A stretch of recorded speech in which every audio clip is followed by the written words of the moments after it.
హరి ఓం.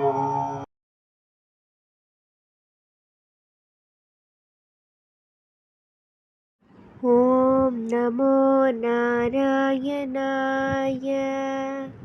అందరికీ నమస్కారం. నేను మీ తెలుగింటి కోకిల.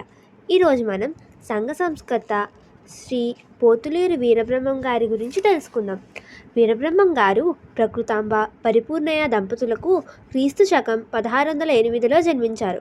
మనగానపల్లెలో గరిమిరెడ్డి అచ్చమ్మ గారింట్లో పశువుల కాపరిగా చేరి పశువులు కాస్తూ తాళపత్రాలపైన కాలజ్ఞానం తత్వాలు రాసుకునేవారు. గోవిందమ్మను వివాహం చేసుకొని కర్మానుష్ఠానం చేస్తూనే కర్మసన్యాసిగా ఉన్న రాజయోగి వీరబ్రహ్మం గారు.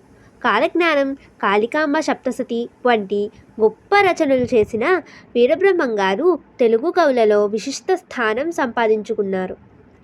సంప్రదాయంగా ఉంటూ సంప్రదాయంపై తిరుగుబాటు చేసిన వ్యూహకర్తగా వీరబ్రహ్మం గారిని చెప్పవచ్చు. జ్ఞానం ఒకరి సొత్తు కాదని, దానికి కుల, మత, లింగ వివక్షతలుండకూడదని చాటి చెప్పారు.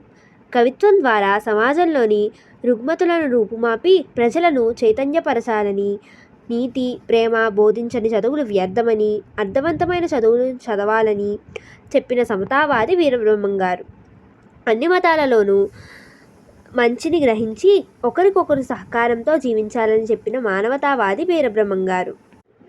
మన మండపేటలో సంకవారి వీధిలో బంగారం కొట్ల వద్ద శ్రీ గోవిందమాంబ సమేత వీరబ్రహ్మేంద్ర స్వామి ఆలయం 2010 సంవత్సరంలో నిర్మించబడినది.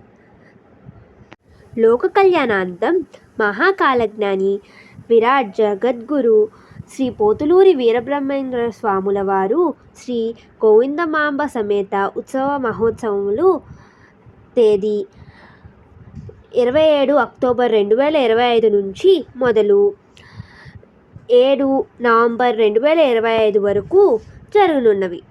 దివ్య కళ్యాణోత్సవం 31 అక్టోబర్ 2025 శుక్రవారం వైభవంగా జరిపించబడుతున్నవి.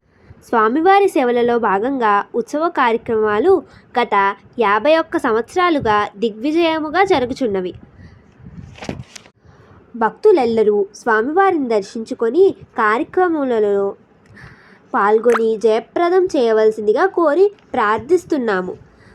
శ్రీ స్వామివారి ఊరేగింపు మహోత్సవంలో కూడా భక్తులు పాల్గొని స్వామివారి అనుగ్రహ పాత్రులు కావలసిందిగా కోరి ప్రార్థిస్తున్నాము. కాబట్టి మన మండపేటలో ఈ వీడియో చూస్తున్న వాళ్ళు ఎవరైనా ఉంటే మీకు వీలుగా కుదిరితే దయచేసి వెళ్ళి స్వామివారి ఉత్సవాల్లో పాల్గొని భాగస్వామ్యం పంచుకొని పాలు పంచుకొని అనుగ్రహ పాత్రులు కండి. జై వీరబ్రహ్మేంద్ర, జై గోవిందమాంబ, జై విశ్వకర్మ భగవాన్. శివ గోవింద గోవింద హరి ఓం, హరి గోవింద గోవింద. నా ప్రభావము జ్ఞాన ప్రబోధమై కాలగతిని ఎరుక చేశాను. శివ గోవింద గోవింద.